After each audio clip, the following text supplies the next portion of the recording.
Muito legal falar com vocês.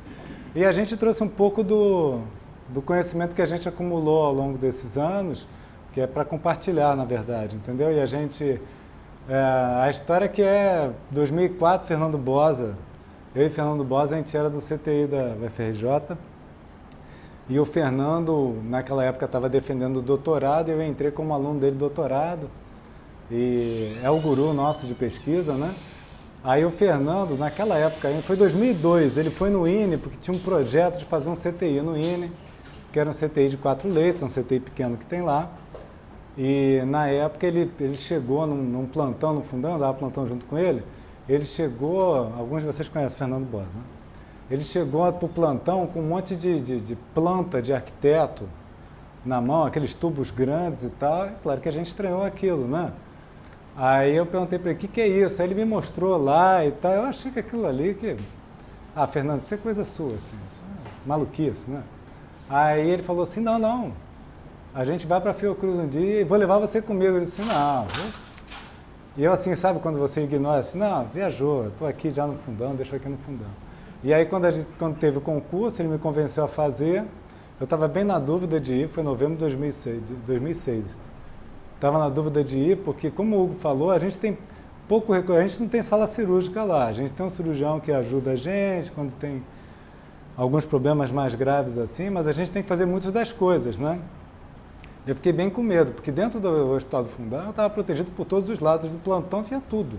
Cirurgião de todas as coisas praticamente, tirando cirurgião plástico, que às vezes tinha. Aí eu fui, para mim foi um aprendizado incrível, assim, mudei até de personalidade, assim, no sentido de... Que isso? De mais... É verdade. De ser corajoso, assim, não tão corajoso quanto o Hugo, entendeu? Mas de tentar... É isso, né? Mas do aspecto do convívio com os infectologistas. Eu acho que não tive a oportunidade de falar isso antes para eles, assim, mas o convívio com eles eu aprendi muito, entende? Em todos os aspectos. Então... E aí eu fui para lá, eu era o único intensivista, o Fernando me ajudava na rotina, mas Fernando, estou contando, Luiz, a história de eu e Fernando Bosa, a gente tem ido para lá. Mas assim, então, o Fernando me ajudava na rotina nas terças-feiras, mas ele era pesquisador, tinha um monte de coisa para fazer. 1 ano e meio que eu fiquei sozinho como intensivista lá, mas todo o suporte do mundo, da direção, de todos os infectologistas. A gente foi montando CTI aos poucos. Acho que hoje em dia é um CTI bem equipado, deve fazer muita coisa. Claro, temos limitações, óbvio.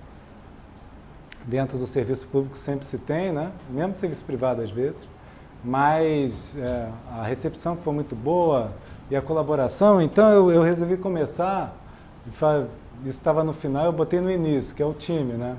Então ao longo dos anos aqui, então Fernando Bosa, Denise, que chegou para me ajudar 1 ano e meio depois, ela também é intensivista de formação, ela estava voltando de São Paulo naquela época, ela era do grupo que publicou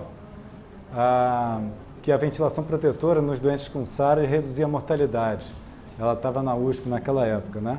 Então, o doutorado dela foi nisso. Depois que ela acabou o doutorado, ela veio para o Rio de Janeiro, em 2006. Né? E o Rodrigo Amâncio, que alguns de vocês devem conhecer. O Rodrigo está com a gente, assim, ele está com o Fernando Bosa desde que ele era PIBIC, assim, aluno de iniciação científica, entendeu? Então, tem um longo trajeto. E depois, todos eles, Emerson, Isabel, Helena Bernal está em Brasília hoje em dia, André Varon, Eduíris, Ana Cala, Camila, todos residentes que em algum momento, ou seja em monografias ou em mestrado, ajudaram na produção desse conhecimento, né? O Hugo atualmente, a gente tem uma colaboração, ele está fazendo doutorado com a gente, o Daniel, a Renata que está aqui também, Jordana, as farmacêuticas, Graziele e Luziele, que a partir de 2008 agregaram para fazer parte do nosso grupo também, publicar. O Serbino, que que foi diretor do hospital e assim um cara inteligentíssimo, o Estevão, preciso falar de Estevão, né? Estevão, né, que dentro de todas as pesquisas sempre deu suporte, a Beatriz também, que colaborou super com a gente em todos os momentos, né? Então, eu sempre mostro para vocês, isso é mais do mesmo, mas o que a gente mostra geralmente quando a gente vai dar essa aula para um público que não é da infectologia é que tem cada vez mais pessoas no mundo vivendo com HIV, né? E o número de mortes estabilizou, mas tem mais gente, cresce o número de pessoas vivendo com HIV. Então, ao mesmo tempo que você tem uma estabilização da mortalidade, talvez tenha uma redução também de infecções oportunistas, mais as infecções não oportunistas, bacterianas, comuns, de maneira geral, e eventos cardiovasculares, eventos que não são infecciosos, está crescendo pra caramba. Então não é incomum hoje em dia, que era 10 anos atrás, se encontrar um doente que vive com HIV e interna por uma síndrome coronariana, tem uma síndrome metabólica, né? Aí faz um AVE, um IAM, etc. Então isso é cada vez mais comum. Então existe uma tendência nas admissões de paciente HIV no CTI, nos Estados Unidos e aqui também, a gente tem muita ideia dos Estados Unidos também de literatura, mas nessa era pós-HART já é uma coisa de gente antiga, porque muita gente que começou a fazer medicina já tinha HART à vontade, né? Mas a mortalidade na população, então, chega a se assemelhar à população geral, as doenças definidoras que, de uma maneira geral, diminuíram com causas da internação, embora a gente talvez não perceba isso, porque os doentes que mais nos marcam são aqueles doentes com infecção oportunista, que estão com diagnóstico tardio, etc. Mas se a gente tem isso levantado, evolutivamente tem mais doença não relacionada à AIDS, entendeu? A mortalidade nas UTIs, não se sabe se tem artigos que falam que é comparável à população geral, tem artigos que não, mas sempre vai ser difícil comparar pelo case mix. Então, a idade da população que tem HIV, ainda, quando você pega uma população HIV, ainda é uma idade bem menor do que a população que interna geralmente em UTI. Então, sempre teve essa confusão de saber exatamente essa questão prognóstica, tá? Mas tem algumas outras coisas, né? O doente HIV, ele tem menor chance de internar numa UTI aberta, no hospital geral, por exemplo, o doente HIV tem menos chance de internar, porque ele é HIV, ponto. Isso está comprovado, a gente vai mostrar na literatura, é uma verdade, entendeu? Isso quando você compara, inclusive, com câncer metastático, com hepatopata avançado, que são doentes que não têm um prognóstico bom, aliás, tem um prognóstico ruim, o HIV hoje em dia, quando se recupera, tem um prognóstico muito melhor. Mas esses doentes têm menos chance de internar. E o uso de antirretroviral, terapia antirretroviral, durante a permanência na UTI é altamente controverso. Mesmo nós que estamos, entre aspas, acostumados a fazer, temos dúvidas em fazer para todos os doentes. Não sei se tem um benefício para todos os doentes. A gente vai mostrar mais ou menos o que a gente pensa, né? De uma maneira geral, esse aqui eu começo com uma parte de epidemiologia, os artigos, é um artigo americano, o grupo dessa autora, Akgun, ela fala que pacientes HIV em UTI clínica, na casuística lá da universidade dela, maior mortalidade de pacientes não HIV. Por outro lado, eles usam mais ventilação mecânica, porque eles têm maior número de internações por causas respiratórias. Então, ela já coloca um pouco que não está muito certa essa questão do prognóstico, é muito questionável, porque quando você faz uma comparação HIV não HIV, a gente submeteu recentemente um paper. E um dos revisores disse que não tinha nada de novo na literatura, etc., que ele gostaria de ver, era americano por acaso, gostaria de ver a comparação entre os doentes HIV e não HIV. Isso é complicadíssimo, é muito difícil você ter essa comparação, que seja assim, um caso controle muito bem alinhado, etc. Muito difícil. Tá? Talvez por isso. Tá? É o envelhecimento da população, que ela viu numa série histórica também, e ela acha que vai ter que maior número de vagas de UTI para esses doentes, etc. Mas aqui é um outro slide, eu só demonstro assim, da literatura para depois demonstrar a gente, mas é consistentemente repetido isso. A maior causa de internação em UTI desses doentes é insuficiência respiratória. São causas pulmonares. Seguidos ali de sepse e problemas neurológicos, quase que empatados. Entendeu? Então, de uma maneira geral é isso. Mas assim, patologias cardiovasculares, elas já aparecem 10% das vezes, tá? E aqui ele ainda coloca que a síndrome de reconstituição imune, que é super difícil de diferenciar, até de sepsis, de infecção aguda, etc., ela está presente e a gente acha que isso é comum mesmo, né? Mas, até para acalmar a gente, assim, de uma maneira geral, 40% dos doentes que internaram nessa casuística não sabiam ser HIV antes da internação. E a gente tem, não nesse grau, talvez, 40%. E talvez porque o INE, ele é uma instituição de referência, entendeu? Mas por aí deve ter muito. E não descobre. Muita pneumonia comunitária que passa batido, né?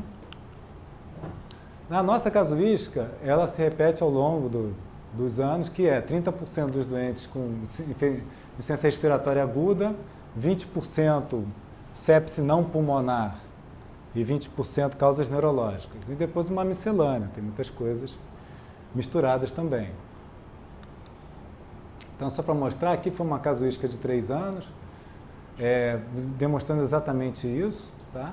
E 20% interna com sepse não pulmonar. Então, é uma incidência razoavelmente grande também de sepse nessa população. E aqui já estava aparecendo, ó, cardiovascular 10%, lembra que eu mostrei 10% lá na casuística? 4%, 5% neoplasia. E agora, não sei, é uma impressão, a gente precisava rever essa casuística mais para cá, mais recente, mas com até que o caso passado, né, de capas, a gente tem visto mais. Não sei se, porque os doentes estão sendo tratados, eles sobrevivem mais, os dois, entendeu? Mas principalmente capas e com tratamento. Eu acho que das duas coisas, com uma quimioterapia, né, que é feita, prolonga a vida do doente, o doente vive melhor. Mas, ao mesmo tempo que as drogas antirretrovirais elas estão mais potentes no sentido de inibir o HIV, por outro lado também, talvez causem mais reconstituição, entendeu? Então, a gente tem visto. Kicks lá é razoavelmente comum. 2 vezes por mês interna um doente grave e, eventualmente, metade desses doentes pegam UTI, né, durante a internação. A gente fez uma revisão sistemática de prognóstico de curto prazo desses doentes HIV internados em UTI, chegou a 26 artigos, nem todos os artigos dispunham de todos os desfechos, mas a maioria com mortalidade na UTI, mortalidade hospitalar e alguns assim com mortalidade UTI / 90 dias, / longo prazo. E quando você fala dos fatores que estão associados com a mortalidade, bom, na UTI é basicamente a disfunção orgânica pior, que é aquele quadro da esquerda ali de vocês. Então, quer dizer, internar em ventilação mecânica com choque, o Apache ou o SAPS, os quais prognósticos altos, né? Eles parecem estar influenciando a mortalidade na UTI, obviamente, tá? Alguns estudos, eles avaliaram o uso de antirretroviral antes ou durante a UTI. Mas de uma maneira assim, pouco, como vou falar, metodologicamente duvidosa. Alguns tinham começado um dia antes, outros começaram a ficar um pouco tempo, então não era tão adequada a metodologia. Em relação à mortalidade hospitalar, isso mais ou menos se mantém, já aparece, ali como se apareceu ali, mas aparece a albumina. A albumina não é porque é albumina sérica, mas porque é um marcador de estado nutricional desses doentes também. Assim como nos doentes não HIV graves na UTI, se o cara estiver desnutrido, ele tem menor chance de sobrevida, tá? Na tese de mestrado do Hugo, que se encerrou, foi quando, Hugo? 2016? Mas a gente está batalhando a publicação agora, né? Então foi essa que já tomou pau uma vez, o artigo, mas a gente vai conseguir. A gente procurou mitigar uma das limitações desses artigos que estudam esses pacientes na UTI, é que na maioria deles são artigos unicêntricos. Eu mandei para o Hugo ontem, não botei na apresentação. Quer perguntar? Não botei na apresentação, mas é um artigo da Romênia, e que o Hugo me perguntou assim, como é que eu consegui o artigo? Eu tenho um filtro de artigos, assim, eu tenho um e-mail só para esse filtro de artigos, entendeu? E eu recebo de tudo quanto é lugar. Então, quando você bota o filtro do Google, você recebe toda a sorte de artigos. É um artigo que tem 21 pacientes que acompanharam na UTI, 20 morreram. Assim, uma coisa horrorosa. Mas a impressão que se dá nessa UTI geral é que é uma desgraça. Eu botei até para o Google no título do e-mail, a tragédia na UTI, né? Que é para você abrir logo. Você abriu logo, né? Eu sei. Mas então... Mas assim, você pega... Mas é um artigo unicêntrico, poucos doentes. Para mitigar essa questão do único centro, que a maioria dos artigos é assim, a gente convidou tanto o CTI da USP, lá é a Roy Eli, talvez alguns de vocês conheçam, e o Frederico Bruse, que nessa época estava no Eduardo Menezes, lá em BH, para a gente fazer uma coorte prospectiva, já comparar os centros, etc., para ter os resultados que não fossem unicêntricos. Era uma crítica, inclusive, aos nossos artigos publicados, entendeu? Então a gente fez uma ficha de coleta, o desfecho de mortalidade na UTI, mas também a mortalidade hospitalar. No final deu para juntar, não foi fácil, mas foi um pouco mais de um ano, um pouco mais de quase 150 pacientes.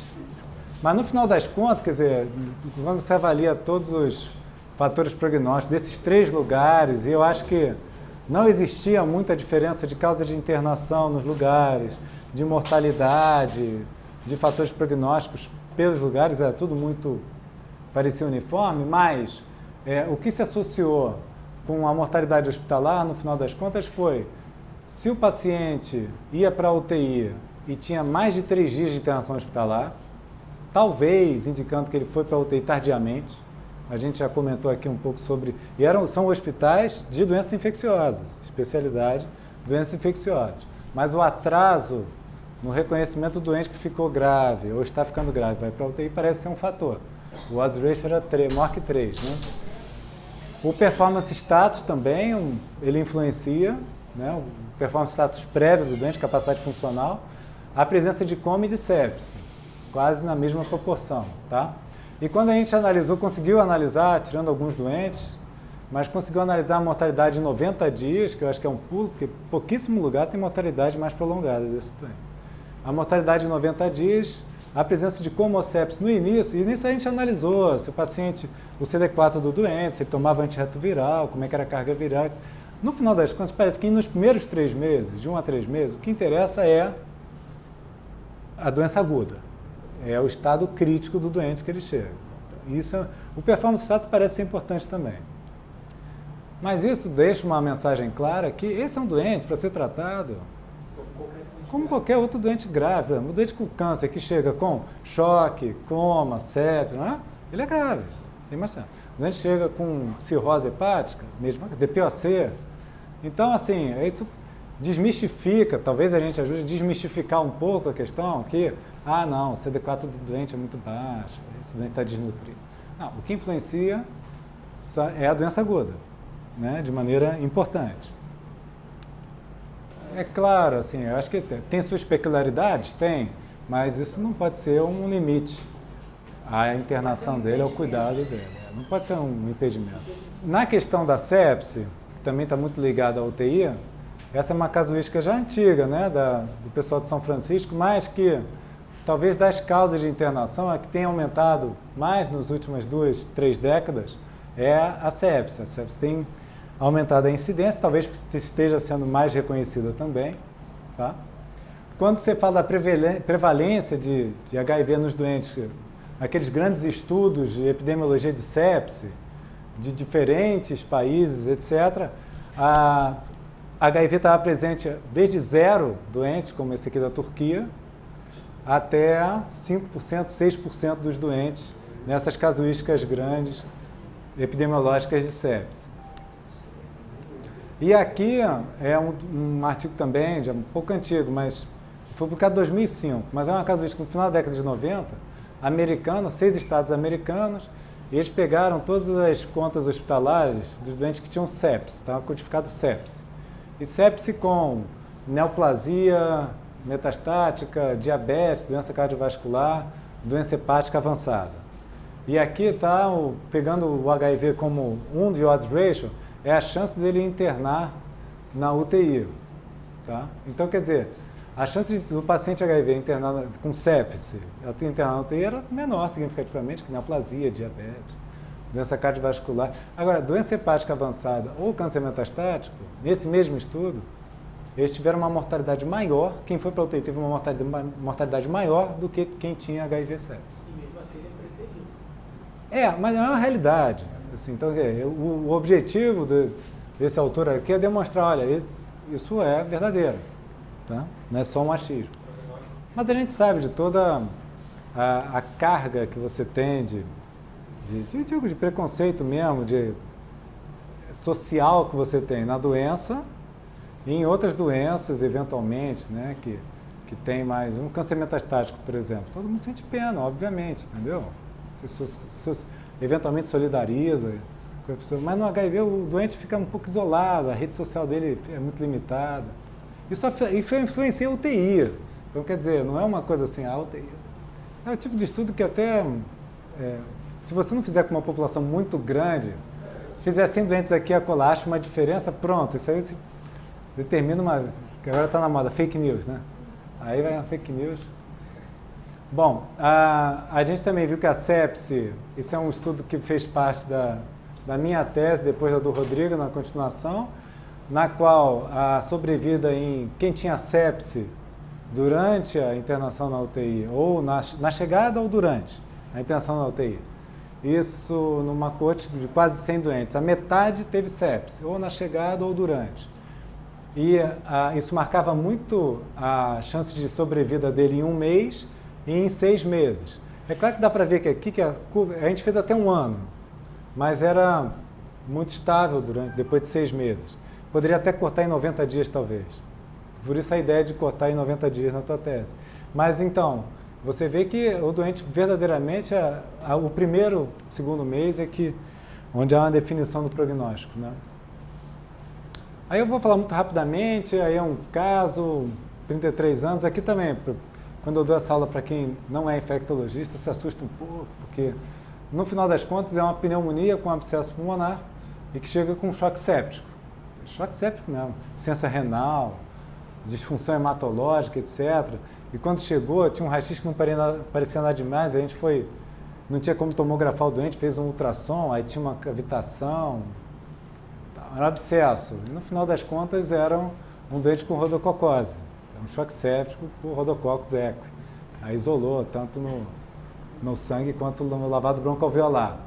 E isso para falar que o doente, quando você pega assim, a etiologia de infecções imunocomprometidas e compara com outros doentes imunocomprometidos, o HIV pode tudo. O HIV com imunodeficiência avançada, ele pode tudo, absolutamente tudo. Enquanto que o doente puramente neutropênico, você pensa mais bactéria, fungo, ou doente que usa corticoterapia crônica, tem uma chance talvez maior que de bactéria cândida. Então, quer dizer, no HIV tudo pode, né? Então, isso às vezes assusta muito as pessoas, né? Aí tem essa casuística daquele mesmo artigo e depois do artigo do Rodrigo, quando ele ampliou a coorte também, a gente vê que tuberculose como causa de sepse. Sepse, né? Sepse por tuberculose, existe. É só a questão de dar um antibiótico na primeira hora talvez não faça tanta diferença. Porque ele não vai melhorar tão rápido, né? Mas, de qualquer maneira, ela é comum. Então, quer dizer, micobacteriose, a pseudomonas em segundo lugar, Klebsiella. Mas é só para apontar assim, ó, que a histoplasma está aqui, 5%, e a tuberculose, então, amplia um pouco o leque das possibilidades etiológicas, né? Ainda outros artigos falam que infecções nosocomiais parecem influenciar o prognóstico nesses doentes, então tem todo o sentido você fazer a profilaxia, a prevenção das infecções nosocomiais, né? Durante a permanência do paciente. O CD4, o uso de RAS, não parece influenciar tanto o prognóstico a curto e médio prazo, como a gente já mostrou lá atrás, tá? Embora a gente tenha isolado, assim, na tese da Ana Carla, ela pegou doentes que internaram, não só na UTI, mas no hospital, por problema respiratório, então infecção respiratória, tá? E aí quando a gente analisou só os doentes com TB, né, e aí 44 desses doentes foram para a UTI, um pouco mais da metade acabou falecendo. E daí a gente achou que o nadir de CD4 ele estava presente como um fator que marcou a mortalidade em 6 meses. Então foi o único, talvez nessa população, que a gente achou que além da idade, do sulfa, que é a discussão orgânica, o NADID CD4 parecia influenciar. Uma população meio pequena também, mas de resto, né, aqui é a curva de sobrevida. Mas as outras infecções aparentemente não. Tá? A tese do Rodrigo, ele pegou o trabalho de sepsis HIV e ele quis analisar a resposta imune. Então o trabalho dele era para avaliar a resposta, ele coletava sangue dos pacientes, ele aproveitou-se numa coorte que a gente já tinha um painel imunológico de citocinas da população não HIV, nessa mesma época, tá? E comparativo à população HIV. Claro, tinha um viés danado, porque esse grupo tinha 45 anos de média de idade, esse tinha 60. Então essa é uma grande limitação. No entanto, quando você fala de IL-1, 4, 6, 7, TNF, MIF, etc., a dosagem dessas citocinas, nenhuma teve, para nossa surpresa, mas nenhuma teve diferença entre doente HIV e não HIV. A gente se propôs, foi uma onipotência danada, mas a gente se propôs a comparar doente HIV e não HIV em relação à resposta imune inata, tá? Aquela resposta imediata à infecção. Embora a gente tenha, por exemplo, proteína C reativa, que era a procalcitonina a gente não conseguiu, mas a proteína C reativa era similar também. Só o cortisol, a gente até avaliou um pouco da resposta, assim, porque naquela época, aliás, é uma gangorra, né? Tem década que você usa corticoide, década que você não usa corticoide para sepsis, né? Atualmente estamos numa década mais favorável ao corticoide. Nós passamos eu já passei por 3 décadas diferentes. Aqui era o cortisol basal, antes de... Então, quer dizer, o doente internou, CTI, coletava logo... Não. Tá? Agora as doses estão mais moderadas, vamos dizer assim. Não digo que a dose baixa é porque não é baixa, mas é moderada. Tá? Mas pareciam ter, nos doentes HIV, tinham um cortisol basal menor. Então, tinha coisa que batia até com fisiopatologia das infecções no HIV, uma micobacteriose, dá mais insuficiência adrenal, doença fúngica invasiva também, entendeu? Mas, de qualquer maneira, não tinha essa diferença na resposta imune inata. E, por fim, é a questão do antirretroviral, que eu acho que é a questão mais controversa, ninguém tem uma resposta exata para isso. Tem prós e contras, tem provas a fazer. Isso cabe... É porque em congresso de terapia intensiva esse assunto não dá ibope, entendeu? Mas de 2 em 2 anos chamou eu, o Fernando, o Denise, para falar sobre doente HIV no CTI. E aí tem esse pró e contra. Tem o pró de tratar o HIV, talvez uma redução de mortalidade, você pensando mais para frente, eventualmente manter o HART de doentes que já vinham usando e estavam bem adaptados, estavam tratando bem o HIV, mas existem alguns contras, porque a interação medicamentosa, evento adverso, a possibilidade de íris. Particularmente aqui, eu pessoalmente estou muito preocupado em relação, depois do dolutegravir, administrar dolutegravir no CTI, a gente tem visto uns doentes, não sei se eles inflamam por mais tempo, se eles mantêm uma disfunção pulmonar, eu não sei, mas isso é só uma impressão, obviamente. A gente está falando que a gente começou dando, vocês falaram, né? Quando eu cheguei no INE até estava o DINA, a gente usou estavudina, então quer dizer, hoje em dia está muito diferente. E eventualmente até a seleção de resistência, isso é preocupante. Isso é preocupante, né? Que você dá uma droga, ela não é bem absorvida ou é interrompida eventualmente, e você queima a droga. Efavirenz era um exemplo disso. A gente evitava fazer. Eu sempre falava, não faz efavirenz, vamos pensar em outra coisa. Por isso que a gente deu durante muito tempo caletra, até como monoterapia, eventualmente, durante 1 ou 2 semanas. E aí a gente tentou pegar coisas assim, relacionadas. Quando você avalia início de HART em diversas doenças e que você tinha talvez o benefício em algumas, outras não, a gente toma muito cuidado com tuberculose e criptococose. A gente é mais conservador em não começar na primeira semana, nos primeiros 10 dias. Né? E esse aqui tem a redução de mortalidade, todos os artigos. Como eu já falei, essa aula eu dou muito para os não infectologistas também, né? Vamos em frente. Então, quer dizer, aqui é só para mostrar um caso clínico, né? Não um caso clínico, mas um doente de 25 anos que chega com uma pneumonia, é um doente que descobre tardiamente HIV, um CD4 ridículo, né, basicamente, assim, muito, muito baixo. O CD4 dele ele começa com CD4 de 10, né, quando chega no hospital, pneumocistose, ciência respiratória, SARA. Esse doente teve uma SARA que depois virou uma fibrose impressionante. Ele ficou 3 meses na UTI internado. Ele tomou 3 semanas de sedação com analgesia e curare para poder ventilar, com FO2 de 100%, 90%, aquelas coisas nossas intensivistas. Baixa a pipa, aumenta a pipa, FO2 está 90%, você comemora. Hoje em dia eu não comemoro mais esse tipo de coisa, entendeu? Mas aí ele ficou assim 3 semanas, aí teve um desmame, 3 meses de CTI. E aí durante esses 3 meses a gente deu, na hora que ele começou a melhorar da SARA um pouco, né? Depois das 2 primeiras semanas, 3 primeiras semanas a gente começou com a letra, monoterapia, depois associou as outras drogas, e deu para ver que no espaço então de 15 semanas, ele absorveu com a letra, que o CD4 dele aumentou e a carga viral ficou indetectável. Então, assim, a solução. Entendeu? Então, quer dizer, não, porque isso aqui foi em 2011, se não me engano, porque a gente tinha dúvida, não porque a gente aproveitou o caso dele e falou assim, olha, tinha assim, absorve, não absorve, tinha gente pró e contra lá dentro também, né, não, absorve, e a gente controlou esse cara, porque por acaso ele ficou internado com a gente 3 meses, né, então a gente sabe que ele tomou, quantidade que tomou pela sonda, etc. E ele está, hoje em dia, ele é trabalhador da Fiocruz, a gente encontra, aliás, não tem encontrado ele, sabia? Eu acho que ele viajou para fora, fazer pesquisa. Não, morreu, não. Ele ficou muito bem, muito bem. Eternamente agradecido a gente, etc. Pode. Mas ele estava até 2 anos atrás, pode ter feito um pós-doutorado, etc. Ele virou pesquisador da Fiocruz. Ele estava nessa época como ainda estagiário e tal. É de um outro setor. Então, quer dizer, é uma dúvida, a gente tinha dúvida, será que absorve? A gente resolveu investir um pouco na parte de 2010 para diante, nessa parte de interação com a farmácia. O nosso serviço de farmácia é muito bom, muito forte. Tem uma farmácia clínica muito interessante, que eles estão engajados ali no cuidado do paciente.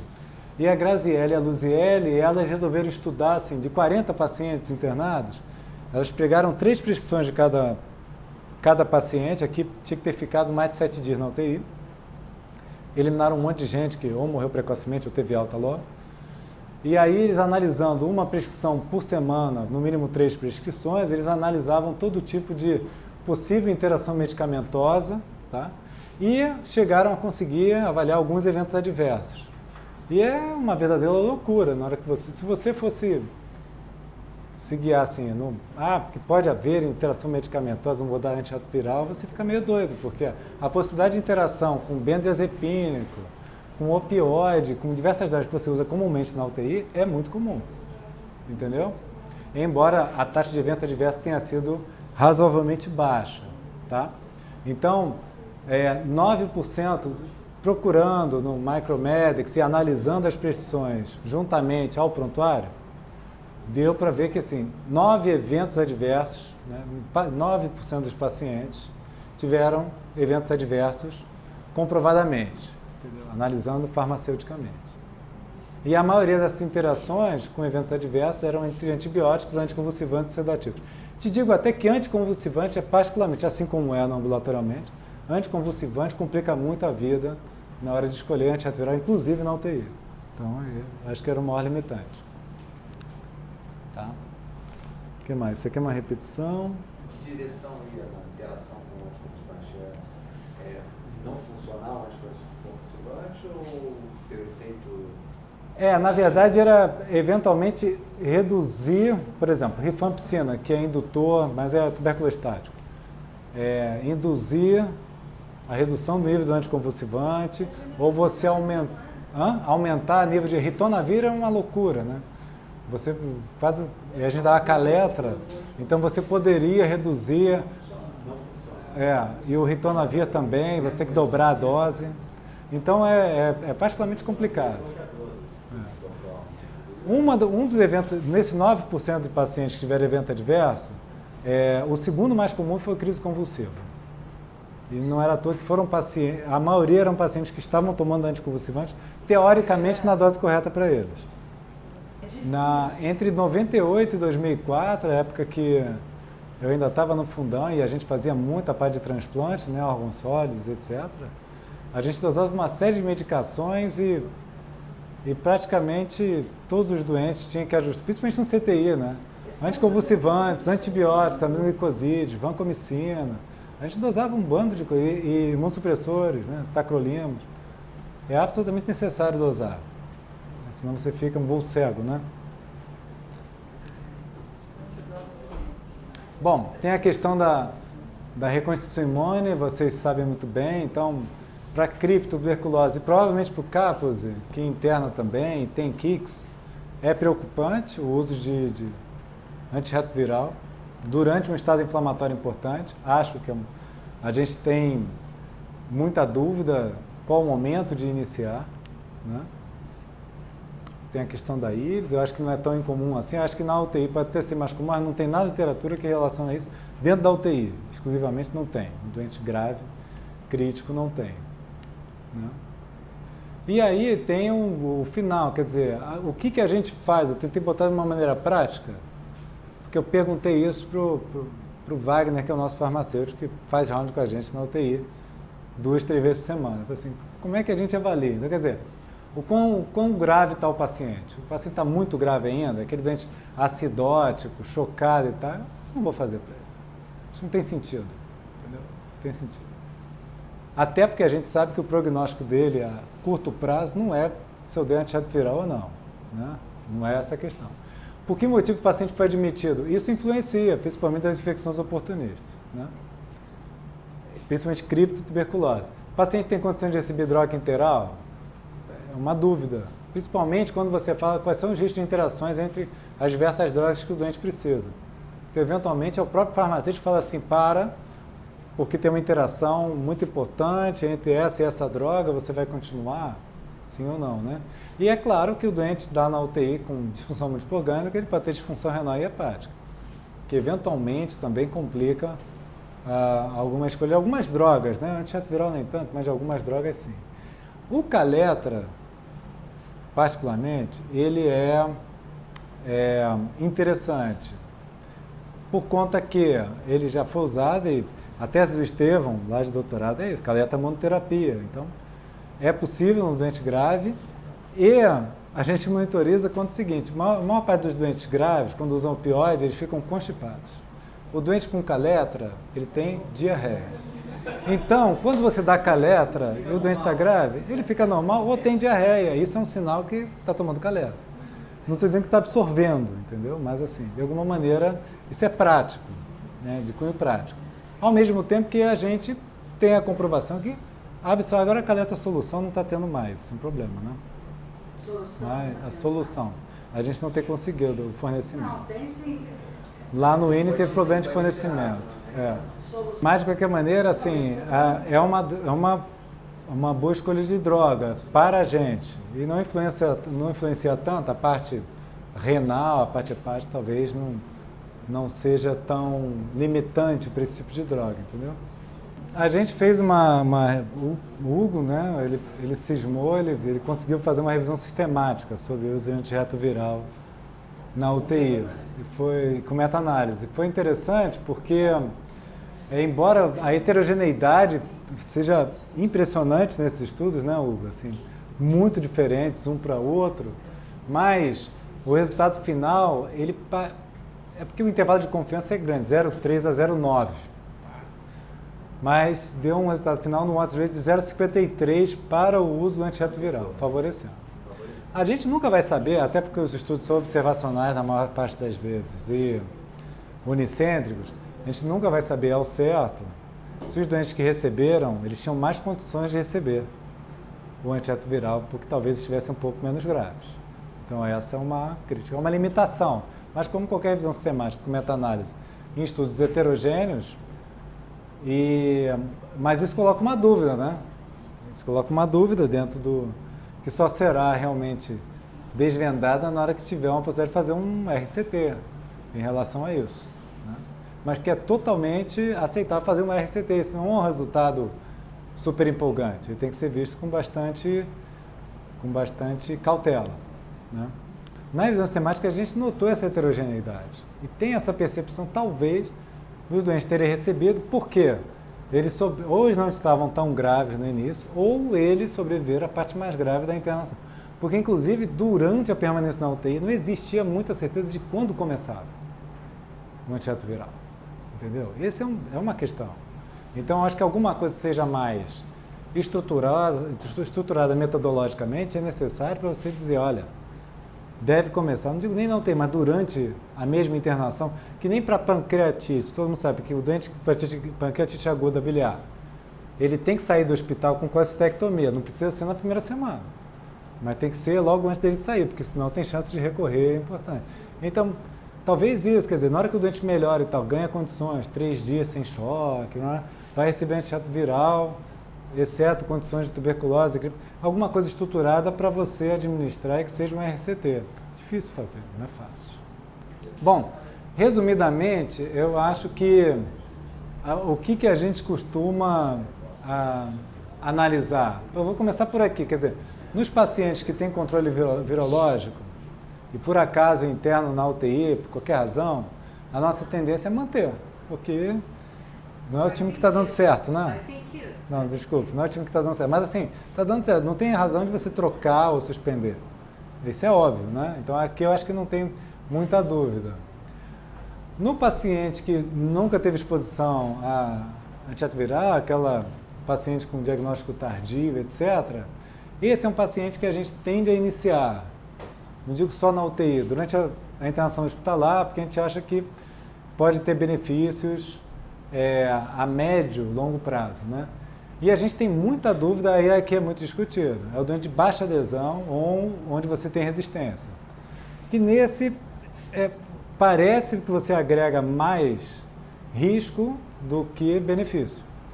Então nesse a gente acaba iniciando para muitos doentes que melhoram e saem da UTI, etc. É tentado, mas eu não sei exatamente, até por conta, não é nem por causa da UTI ou da doença grave, é por conta de todo um contexto, tanto de adesão ou de resistência viral, onde você tem dúvida se o doente vai conseguir sobreviver prolongadamente, entendeu? Então, é mais ou menos, claro, que a causa de admissão não pode ser alguma reação adversa ao antirretroviral, né? Então, é mais ou menos isso, né? A gente vê condições clínicas. É isso. Mas, para falar, ainda tinha estavudindo no slide antigo, deixei esse slide antigo para falar. Não tem mais, né? E agora tem o dolutegra também. Outra coisa também, assim, coleta CD4, porque tem uma dúvida, e a gente teve esse problema. Há uns anos, 10 anos atrás, pelo menos, 12 anos atrás, o fato dele estar na UTI e tinha uma limitação a dosagem de CD4 carga viral, nunca foi barato, nem vai ser, mas tinha uma limitação em relação à dosagem das condições do paciente. Então a gente na UTI não conseguia dosar, porque ele estava na UTI ou internado e não conseguia metodologicamente. Depois acabou conseguindo de doente internado e depois do doente CTI ficou. Mas a gente tende a coletar CD4 carga viral precocemente na internação do doente, sabendo que o CD4 pode estar muito baixo por conta das infecções recorrentes e tudo, isso não tem jeito. A carga viral também pode estar descontrolada, mas é um indicativo. Eu acho que é importante, antes ou no início da terapia, coletar, saber do basal e aí fazer dosagens seriadas. Então, é engraçado que quando eu perguntei, o Opal, que é um intensivista e é infectologista também, aí a gente estava num congresso europeu, aí ele mostrou um slide daquele artigo de 2010, no meio da apresentação dele, a gente ficou, eu e Bosa, né? Poxa, que legal e tal. Aí depois a gente foi se apresentar para ele, aí ele, você que é o... Ele falou Japiaçu, ele não errou o Japiaçu, que é uma coisa incrível, eu gostei mais ainda dele. É o único estrangeiro até hoje que não errou o meu nome. E aí eu perguntei, a gente começou a bater papo, né? E aí, e do antirretroviral, dúvida, mesma coisa. E a questão do CD4, qual é o melhor momento de dosar? Aí ele parou e falou, como assim? Não, para escolher, porque CD4, carga viral, ele assim, não, nós fazemos o seguinte, o doente entrou, no CT entrou no hospital, nós dosamos a carga viral CD4, no dia seguinte decidimos o que fazer. Aí eu me recolhi, né? Falei assim, sim, com certeza. Claro, lógico. Entendeu? Então, quer dizer, Normal. Então ali eu tive certeza, não, a gente tem que fazer isso algum dia, tem que ser parte da avaliação inicial, acabou, né? Bom, mas eu acho que era isso. Isso aqui, cara, isso é isso. Obrigado.